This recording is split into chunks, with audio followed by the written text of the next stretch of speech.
Meenakshi College of Nursing, Mangadu, and Arulmigu Meenakshi College of Nursing, Kanchipuram.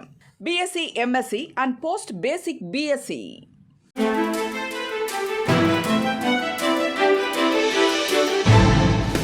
தட்டை, சீடை, முறுக்கு, ribbon போகடா, அதிரசம் என்ன வேணாலும் செய்யுங்க. ஒரே ஒரு 5 லிட்டர் இதயம் மந்த்ரா கடல் எண்ணெய் பேக் ஒரு மாசம் முழுசுக்கும் அத்தனை சமையல முடிச்சு விடலாம். இதயம் மந்த்ரா. நம் வாழ்க்கை முறை முற்றிலும் மாறிவிட்டது. கால் டாக்ஸியில் துவங்கி மளிகை சாமான் வரை எல்லாமே ஆன்லைனில் சாத்தியமாகிறது. அதனால் முன்பின் அறிமுகம் இல்லாதவர்களுடன் தினமும் பழக வேண்டியிருக்கிறது. இது சில நேரங்களில் ஆபத்தில் முடிகிறது. புனேயைச் சேர்ந்த இளம்பெண்ணுக்கு நேர்ந்த கொடுமையை கேட்டால் கதிகலங்கி போய் விடுவீர்கள். மகாராஷ்டிர மாநிலம் குந்த்வா பகுதியில் உள்ள ஒரு அடுக்குமாடி குடியிருப்பில் இளம்பெண்ணும் அவரது சகோதரனும் தங்கி வேலைக்கு சென்று வந்தனர். நேற்றிரவு சகோதரன் வெளியில் வேலை விஷயமாக சென்றான். இளம்பெண் மட்டும் வீட்டில் இருந்தார். அவருக்கு வயது 22. அப்போது காலிங் பெல் சத்தம் கேட்டு கதவை திறந்தார். வாசலில் நின்றிருந்த இளைஞர் பேங்கிலிருந்து கொரியர் வந்திருப்பதாக சொன்னார். கொரியர் பாய் போல தோளில் பை மாட்டியிருந்தார். கவரை வாங்கி பார்த்த இளம்பெண் இது எனக்கானது இல்லை என கூறினார். இந்த வங்கிக்கும் எனக்கும் சம்பந்தமில்லை, அங்கிருந்து எனக்கு எதுவும் வர வாய்ப்பில்லை என்றார். உடனே அந்த இளைஞர் அப்படின்னா அதை மென்ஷன் பண்ணி ஒரு கையெழுத்து போட்டு கொடுத்துருங்க என்றார். பேனாவை எடுத்து வர இளம்பெண் வீட்டினுள் சென்றதும் அந்த இளைஞர் வீட்டுக்குள் நுழைந்து கதவை தாழ் போட்டார். இளம்பெண் அதிர்ச்சியில் உறைந்து போனார்.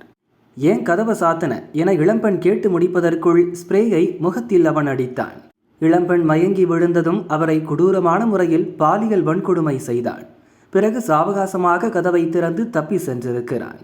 1 மணி நேரம் கழித்து வீடு திரும்பிய சகோதரன் தங்கை மயங்கி கிடப்பதை பார்த்து அதிர்ச்சியடைந்தார். தண்ணீரை தெளித்து எழுப்பிய போது நடந்த சம்பவத்தை சொல்லி இளம்பெண் கதறி எழுதார். அதைத் தொடர்ந்து போலீசில் புகார் கூறினர். இளம்பெண்ணை போலீசார் மருத்துவமனைக்கு அழைத்து சென்று பரிசோதனைகளை செய்தனர். பலாத்காரம் செய்யப்பட்டது உறுதியானது. இளம்பெண்ணின் செல்போனை வாங்கி போலீசார் ஆராய்ந்த போது போலீசாருக்கு இன்னும் பெரிய பயங்கர அதிர்ச்சி காத்திருந்தது. பலாத்காரம் செய்யப்பட்ட இளம்பெண்ணுடன் காமக்கொடூரன் செல்ஃபி எடுத்துள்ளார். அந்த படத்தில் அவன் முகம் தெரியாதபடிக்கு இளம்பெண்ணை மட்டும் எடுத்திருக்கிறான். மீண்டும் வருவேன் எனவும் போனில் டைப் செய்துவிட்டு சென்றிருந்தான். காமுகன் யார் என்பதை கண்டுபிடிக்க அபார்ட்மெண்ட்டில் உள்ள சிசிடிவி காட்சிகளை போலீசார் ஆராய்ந்தனர். அவன் கொரியர் பாய் இல்லை என்பது தெரிய வந்துள்ளது. இளம்பெண்ணை அவன் பின்தொடர்ந்துள்ளான். வீட்டில் யாரெல்லாம் இருக்கிறார்கள், எந்த நேரத்தில் வெளியே போகிறார்கள் என்பதையெல்லாம் நோட்டம் பார்த்த பிறகு திட்டம் போட்டுதான் இந்த கொடூரத்தை செய்திருக்கிறான் என போலீசார் கூறினர். விசாரணை துரிதப்படுத்தப்பட்டுள்ளது. விரைவில் காமுகனை பிடித்து விடுவோம் என புனே போலீசார் கூறினர்.